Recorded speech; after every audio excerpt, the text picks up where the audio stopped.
Hello student, कैसे हैं आप लोग। आशा है आप लोग अच्छे होंगे और अपनी पढ़ाई अच्छी तरह से कर रहे होंगे। हम लोग हिंदी साहित्य के लेखन की हिंदी साहित्य के इतिहास लेखन की परंपरा का अध्ययन कर रहे थे। हमने कुछ लेखकों के विषय में पढ़ लिया था। अब आगे हम कुछ इतिहास लेखकों के विषय में पढ़ेंगे। आज हम पढ़ेंगे सबसे पहले डॉक्टर श्याम सुंदर दास को। डॉक्टर श्याम सुंदर दास ने हिंदी साहित्य का काल विभाजन 4 भागों में किया था। इन्होंने कोशिश ये की थी कि जो काल विभाजन का जो समय है वो जो अलग अलग है, उस अलग अलग समय को थोड़ा सा उसमें परिवर्तन किया जाए और उसे पूर्णांक को मिलाया जाए। जैसे 1050 की जगह इन्होंने 1000 किया और 1375 की जगह इन्होंने 1400 संमत कर दिया। समझ में आ गया होगा। तो ये ऐसे लेखक हैं जिन्होंने जो समय काल है उसको पूर्णांकों में रखा। ठीक है, समझ में आ गया होगा। और ये क्वेश्चन पूछा जाता है किसने पूर्णांकों में रखने की कोशिश की। तो इसमें श्याम सुंदर दास ने पूर्णांकों में कोशिश की और इसमें इन्होंने पहले काल का नाम आदिकाल रखा, जिससे 1000 विक्रमी से 1400 संवत तक रखा। दूसरा इन्होंने रखा पूर्व मध्यकाल, संवत 1400 से संवत 1700 विक्रमी तक, और उत्तर मध्यकाल को संवत 1700 से 1900 विक्रमी तक, और आधुनिक काल को संवत 1900 से अब तक रखा, या 1900 से आगे तक। इनकी जो पुस्तक थी उसका नाम था हिंदी भाषा एवं साहित्य, जो 1930 में जो प्रकाशित हुई थी। याद है 1929 में आचार्य रामचंद्र शुक्ल की प्रकाशित हुई थी। उसके बाद इनकी पुस्तक प्रकाशित हुई। ओके, अब हम आगे पढ़ते हैं डॉक्टर नागेंद्र को। डॉक्टर नागेंद्र, इन्होंने जो काल का विभाजन किया है वो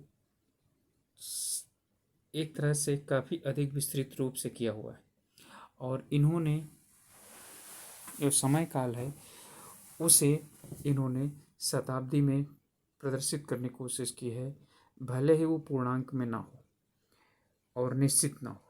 तो डॉक्टर नागेंद्र ने वैसे मूल रूप से 4 ही प्रकार के काल बताए हैं: आदिकाल, भक्तिकाल, रीतिकाल और आधुनिक काल। लेकिन उन्होंने काफ़ी विस्तार से आधुनिक काल को कई भागों में और बांट करके प्रस्तुत किया है। तो हम पढ़ते हैं, आदिकाल को इन्होंने लिया है 7वीं सदी के मध्य से 14वीं सदी के मध्य तक। 7वीं सदी का मतलब होता है 700 नहीं बल्कि 600 से लेकर के 700 ईस्वी तक का जो समय है उसी को हम 7वीं शताब्दी कहते हैं। और 700 के बाद तो 800 हो जाता है। इसी तरह से 1300 से लेकर के और 1400 के पहले तक, यानी 1399 तक को 14वीं सदी कहा जाता है। तो 14वीं सदी का मध्य का मतलब 1350 के करीब। अब इसी प्रकार से दूसरा है भक्तिकाल। भक्तिकाल 14वीं शताब्दी या 14वीं सदी के मध्य से लेकर के 17वीं सदी के मध्य तक। और जो तीसरा है वो रीतिकाल है, 17वीं सदी के मध्य से लेकर के 19वीं सदी के मध्य तक। और जो आधुनिक काल है इन्होंने 19वीं सदी के मध्य से लेकर के अब तक बांटा। इनकी खासियत ये है कि इन्होंने आधुनिक काल को भी अलग अलग कालों में विभाजित करने की कोशिश की है। इन्होंने मूलतः 4 भाग बताए हैं। इनका पहला जो काल है आधुनिक काल का पुनर्जागरण काल, जिसे भारतेंदु युग नाम से भी जाना जाता है, 1857 से लेकर के 1900 ईस्वी तक। कब से कब तक? 1857 से लेकर के और 1900 ईस्वी तक। इसके बाद जो दूसरा काल आता है वो जागरण सुधार काल। पहला है पुनर्जागरण, दूसरा जागरण सुधार काल। यानी कि उस समय तत्कालीन परिस्थितियाँ ये थी कि भारतीय समाज में जागरण शुरुआत हो गया था, उसमें सुधार आना शुरू हुआ। उसे द्विवेदी युग के नाम से भी जाना जाता है। ये 1900 से 1918 तक। आगे पढ़ाऊंगा तो मैं आपको बताऊंगा द्विवेदी युग, जब सरस्वती पत्रिका का संपादन आचार्य महावीर प्रसाद द्विवेदी ने संभाला, तभी से उसका उसी समय से नाम इसका पड़ा द्विवेदी काल या द्विवेदी युग। इसके बाद आता है छायावाद काल। ये छायावाद काल 1918 से लेकर के 1938 ईस्वी तक आया। इसके बाद छायावादोत्तर काल। छायावादोत्तर काल को भी इन्होंने 1938 से लेकर के आज तक का समय को प्रदर्शित किया है, लेकिन इसे भी इन्होंने दो भाग में बांटा है। पहला भाग इन्होंने लिया है प्रगति प्रयोग काल 1938 ईस्वी से 1953 ईस्वी तक, यानी कि तब तक जब तक कि भारत को स्वतंत्रता नहीं मिली थी। इसके बाद दूसरा आता है नवलेखन काल। नवलेखन काल इन्होंने लिया है और नवलेखन काल के अंतर्गत आता है 1953 से लेकर के आज तक का काल।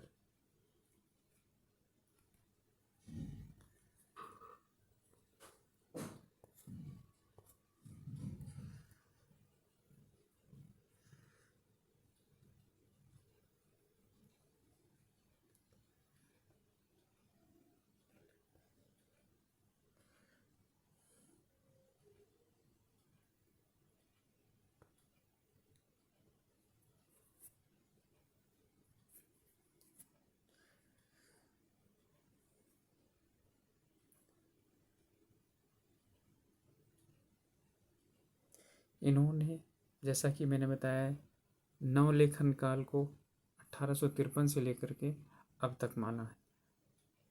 तो इस तरह से हम देखते हैं कि डॉक्टर नागेंद्र का जो विभाजन है, काल विभाजन, वो बहुत विस्तृत है। आप लोगों के लिए अच्छा यही चीज़ होगा कि आप लोग, यदि आप लोगों को मौका मिले तो डॉक्टर नागेंद्र की हिंदी साहित्य का इतिहास एक बार जरूर पढ़ें। यहाँ से हमारा हिंदी साहित्य के लेखन कार्य का और उसके काल विभाजन का भाग खत्म होता है। अब हम पढ़ेंगे मुख्य रूप से कि जो विभाजित किए गए थे कालखंड, उनके नामकरण क्या क्या दिए गए हैं। जैसे आदिकाल का नाम है, आदिकाल का नाम वीर गाथा काल किसने कहा है? आचार्य रामचंद्र शुक्ल ने कहा है। आदिकाल को आदिकाल किसने कहा है? हजारी प्रसाद द्विवेदी ने। चारण काल किसने कहा है? राम कुमार वर्मा ने कहा है। बीज वपन काल किसने कहा है? महावीर प्रसाद द्विवेदी ने कहा है। सिद्ध सामंत युग किसने कहा है? राहुल संकृत्यायन ने कहा है।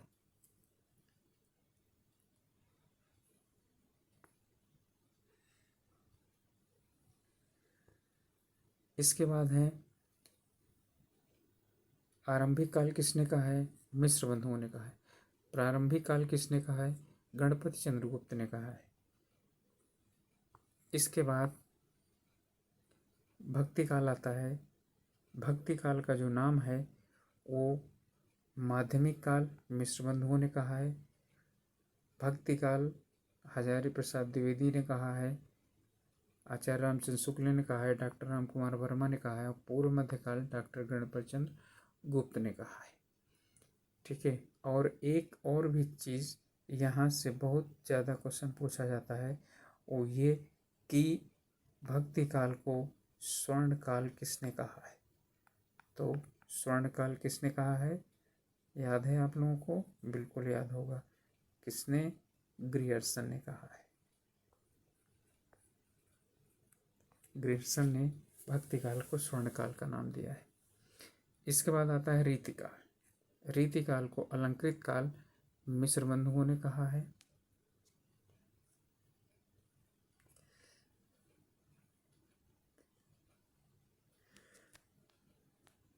जिसका रीतिकाल नाम दिया है रामचंद्र शुक्ल, डॉक्टर राम कुमार वर्मा और हजारी प्रसाद द्विवेदी ने। इसके बाद श्रृंगार काल इसका नाम दिया है विश्वनाथ त्रिपाठी ने। कला काल दिया है डॉक्टर भगीरथ मिश्र ने। आधुनिक काल को वर्तमान काल नाम दिया है मिश्र बंधु ने। गद्य काल दिया था रामचंद्र शुक्ल। देखिए बहुत गलत होता है कि सब लोग रामचंद्र शुक्ल का आधुनिक काल लगा देते हैं। आधुनिक काल नहीं, इन्होंने गद्य काल कहा था। इन्होंने 2 कालों के नाम बदले थे। पहला काल जिसे हम आदि काल कहते हैं उसे इन्होंने वीर गाथा काल कहा, दूसरे को भक्ति काल, तीसरे को रीति काल और चौथे को, इसे सब लोग आधुनिक काल कहते हैं, इन्होंने गद्य काल कहा। तो पहला और अंतिम वाले का नाम इन्होंने परिवर्तित किया हुआ था। आधुनिक काल हजारी प्रसाद द्विवेदी ने, तो हजारी प्रसाद द्विवेदी ने ही वो चीज़ यानी कि ये नाम दिए। इनमें है ये है कि हमें इनको सभी चीज़ें देखने के बाद कि हमें पता हो गया है कि सभी लोग एक मत नहीं है। इसलिए ठीक है, आदिकाल का, रीतिकाल का और जो है दूसरे औरों का समस्याएं उत्पन्न हुई है, नाम अलग अलग लोगों ने दिया है, लेकिन कुल मिलाकर काल विभाजन तो किया ही है। इसके बाद अब आता है कि साहित्यकारों द्वारा स्वीकार्य, ठीक है, यानी कि जिसे हम सर्वमान्य मत किसे मानते हैं, तो वो ये है कि आदिकाल, पहला काल आदिकाल है 1000 से लेकर के 1350 ईस्वी तक। जो भक्ति काल है 1350 से लेकर के 1650 ईस्वी तक। रीति काल है 1650 ईस्वी से लेकर के 1850 ईस्वी तक। जो आधुनिक काल है 1850 ईस्वी से लेकर के और अब तक। ध्यान दीजिएगा, और यही क्या चीज़ है, यही मान्य है, यानी कि ये सब ज़्यादातर अधिकांशतः क्या करते हैं, स्वीकृत करते हैं, और जो ऐतिहासिक ग्रंथ लिखे गए हैं और उनको आधार लिया गया है वो इन्हीं के द्वारा लिया गया है। इस तरह से स्टूडेंट्स ये हमारा ख़त्म होता है आज का, और अब ये पूरा जितना भी अध्याय था हिंदी साहित्य लेखन एवं नामकरण काल विभाजन, ये समाप्त होता है। अब इसके बाद हम इसमें एक प्रश्नावली लगाएंगे और उस प्रश्नावली के द्वारा यानी प्रश्न जो हैं उन्हें हम हल करने की कोशिश करेंगे। सब वो प्रश्न सिर्फ और सिर्फ इसी से संबंधित होंगे। तो हमारा प्रयास कैसा है ज़रूर बताइए, और